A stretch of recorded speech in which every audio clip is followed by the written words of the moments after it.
Oh boy.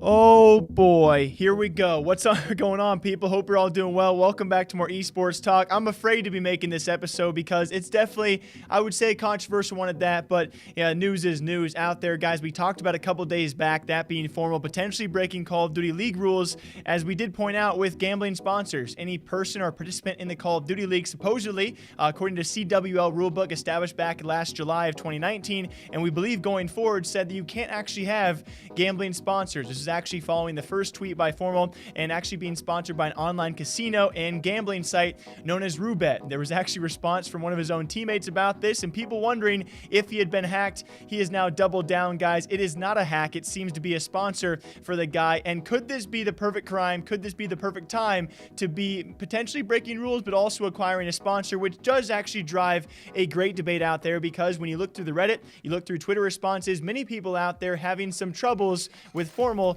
taking on a gambling sponsor, with a large portion of his audience being underage. And so whether or not it's against the Call of Duty League rules, could it be the perfect time with everything they have going on? Will they even notice this kind of thing? Will they even care about this kind of thing? I don't know. I really can't answer that question. But with all these homestands still not having dates at the point of me recording, no homestand has actually been rescheduled. We have no idea what's going to happen with champs, and God knows how much stress the league is going under right now to try and coordinate all these events. Do they have the time to focus on these little itty bitty sponsors that each and every player might have for their streams? Which, by the way, Huntsmen still scrimming and actually streaming a lot of those scrims, and during a lot of their free time and during this technical free time during season, as we figure things out, these guys are streaming likely more than ever. So yes, they're going to be approached by some wealthy sponsors. This does directly correlate to what we saw in CSGO a couple years back. I myself, I got to come forward and say it, guys, when I first came up through YouTube on my own original channel, I took on a lot of gambling sponsors, and a large portion of my audience was also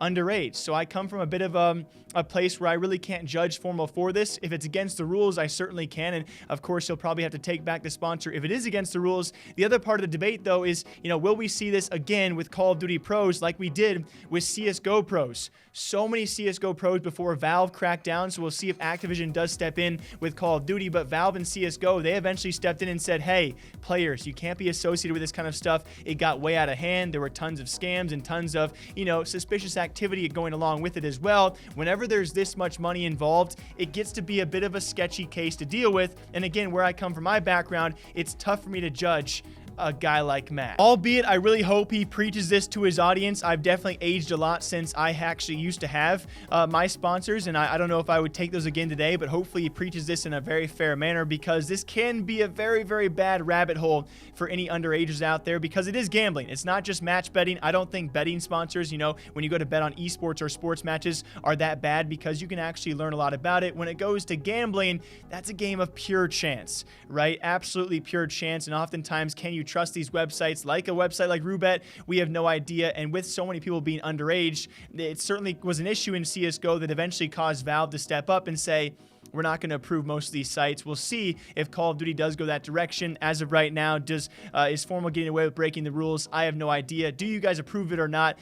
That really is up to you, because he's going to do it no matter what, it seems, and he's probably being paid a fair portion of money to do it. So at the end of the day, when you got to think from his shoes, if it is actually legal, if it is abiding by those rules, and if he's making a substantial portion of money, what would you do if you were in his shoes? And even at the end of the day, a lot of us can't imagine, because we're not in his shoes.